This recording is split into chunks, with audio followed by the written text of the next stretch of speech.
Hello everyone, welcome to our YouTube preparation channel. दोस्तों मैं रुबेल और मैं आज आप सबके सामने इंडियन पॉलिटी से मोस्ट इंपॉर्टेंट क्वेश्चन लेके आया हूँ फॉर एपीएससी एग्ज़ाम। जो एपीएससी प्रिलिमिनरी एग्ज़ाम होगा 2022 को, सॉरी 23 को, 26 मार्च 2023 को। सो आप लोग ध्यान से इस वीडियो को देखना और मेरे चैनल को सब्सक्राइब करना बिल्कुल मत भूलिए। सो देखिए, ये सब बहुत इंपॉर्टेंट क्वेश्चन है।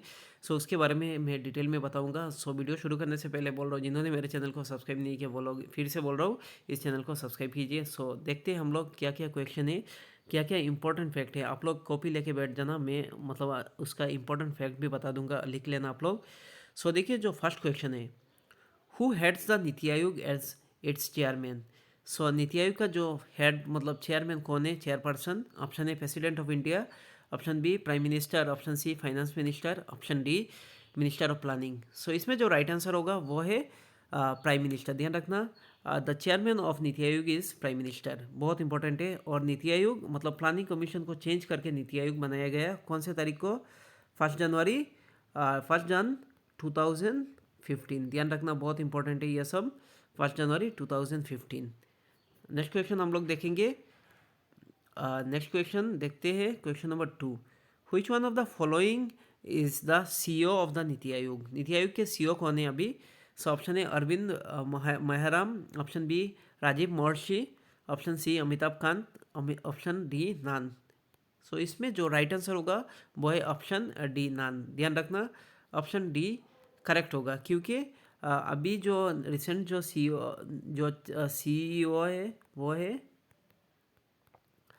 सुब्रमण्यम। ध्यान रखना, बहुत इंपॉर्टेंट है ये सब क्वेश्चन। और अभी जो रिसेंट बाईस चेयरमैन कौन है, वाइस चेयरमैन वाइस चेयरमैन है सुमन बेरी। ये सब फैक्ट आप लोग लिख लेना अपने कॉपी पे। नेक्स्ट क्वेश्चन देखते हैं हम लोग, question number 3। Which part of the Indian constitution deals with panchayat.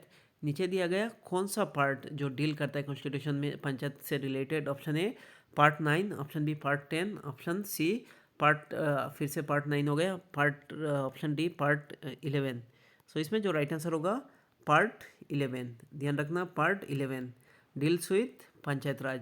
सो इसमें 29 सब्जेक्ट मेंशन किया गया, ये भी याद रखना, 29 सब्जेक्ट।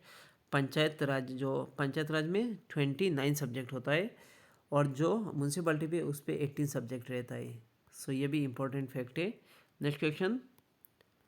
और जो पंचायत राज वो 73rd कॉन्स्टिट्यूशन अमेंडमेंट एक्ट 1992 के द्वारा ये मतलब ये एस्टेब्लिश किया गया, और असम में फर्स्ट इलेक्शन हुआ अक्टूबर 1996 पे। ये भी फैक्ट याद रखना। Question number 4। Which of the following state have no panchayat raj institution at all. So इसमें जो राइट आंसर होगा वो है नागालैंड। नागालैंड में कोई भी पंचायत राज इंस्टीट्यूशन नहीं है, ध्यान रखना। Next question, question number 5। Which one of the following is true about the high court. High court के बारे में कौन सा ट्रू है।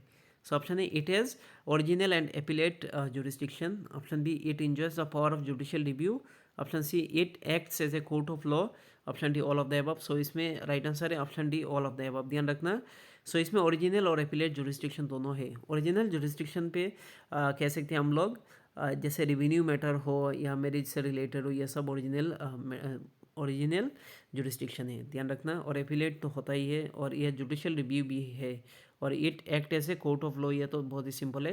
नेक्स्ट क्वेश्चन देखते हैं, question number 6। Which one of the following article deals with the appointment of the जजेस। जो हाईकोर्ट के जजेस को अपॉइंटमेंट कौन से आर्टिकल के द्वारा मतलब किया जाता है। सो इसमें राइट आंसर होगा ऑप्शन, देखिए ऑप्शन बी आर्टिकल 217। ध्यान रखना, सो इसमें प्रेसिडेंट मतलब अपॉइंट करते हैं जो जजेस ऑफ हाई कोर्ट को।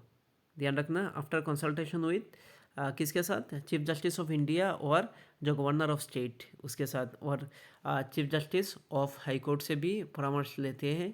नेक्स्ट क्वेश्चन देखते हैं हम लोग, question number 7। Which is the oldest known system design to the redressal of the citizen governance. So इसमें जो राइट आंसर होगा, देखिए ओम्बुड्समैन सिस्टम, ये बहुत इंपॉर्टेंट है। ओम्बुड्समैन सिस्टम का मतलब फर्स्ट कहाँ पे चालू हुआ था, स्वीडन पे। ये भी फैक्ट है, याद रखना, जो फर्स्ट ये चालू हुआ था स्वीडन पे, ये भी याद रखना। Question number 8। Who appoints the Lokayukta and Up Lokayukta. ये स्टेट में होता है, ध्यान रखना। So option A governor of state, option B chief minister, option C speaker of Lok Sabha, option D जजेस ऑफ हाई कोर्ट। सो इसमें जो राइट आंसर होगा गवर्नर ऑफ स्टेट। सो ये कंसल्टेशन, एक कमेटी, सिलेक्शन कमेटी रहता है, जैसे चीफ मिनिस्टर हेड रहते हैं, उसके द्वारा मतलब नाम भेजा जाता है गवर्नर को, उसके बाद गवर्नर अपॉइंट करते हैं Lokayukta and Up Lokayukta. Question number 9, which fundamental right can not be suspended even during an emergency. Emergency में भी कौन सा फंडामेंटल राइट सस्पेंड नहीं होता है।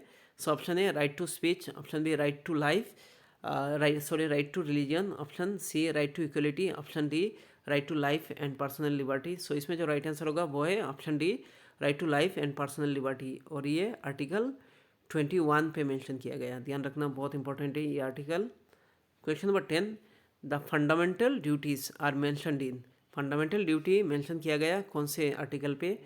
पार्ट 4A, आर्टिकल नहीं पार्ट पे, article part 4A, part 4, part 3 in the schedule 4A। So इसमें जो राइट आंसर होगा वो है पार्ट 4A। सो कौन से आर्टिकल में ये मेंशन किया गया, 51A पे, ध्यान रखना। Next question, which of the following, ये क्वेश्चन आ गया, which of the following article of the Indian Constitution contains fundamental duties।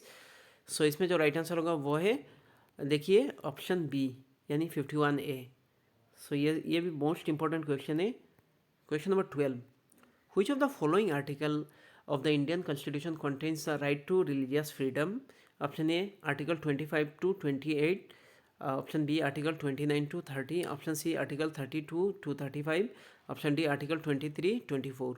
So right answer होगा आर्टिकल 25 to 28। सो इंडिया में 6 फंडामेंटल राइट है, 6 फंडामेंटल राइट है, और पहले 7 था right to property. Right to property इसको डिलीट किया गया थ्रू 44th अमेंडमेंट एक्ट 1978 पे, ये भी याद रखना। Next question, question number 13, which of the following article of the Indian Constitution guarantees equality before law and equal protection of law। सो इसमें जो राइट आंसर होगा वो है ऑप्शन बी, यानी 14, आर्टिकल 14 पे ये मेंशन किया गया। Next question, question number 14, when was the first parliamentary forum on water conservation and management constituted। ये मोस्ट इंपॉर्टेंट क्वेश्चन है। सो इसका जो राइट आंसर होगा वो है ऑप्शन बी, 2005, ध्यान रखना। Next question, when was the first parliamentary forum on global warming and climate change। सो ये कब एस्टेब्लिश किया गया। सो इसका राइट आंसर होगा 2008, यानी option D is the correct answer. Next question, which of the following describe India as a secular state।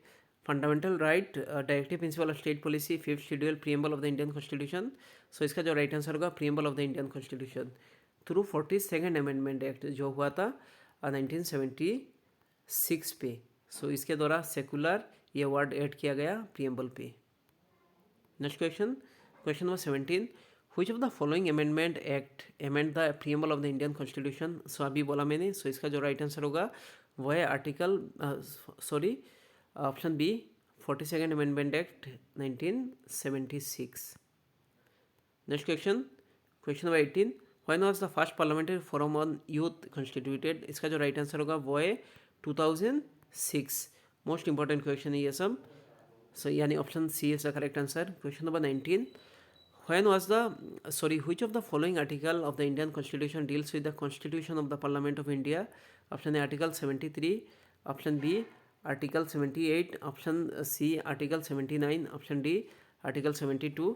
सो इसका जो right answer होगा, देखिए इसका जो राइट आंसर है option C is the correct answer, यानी आर्टिकल 79।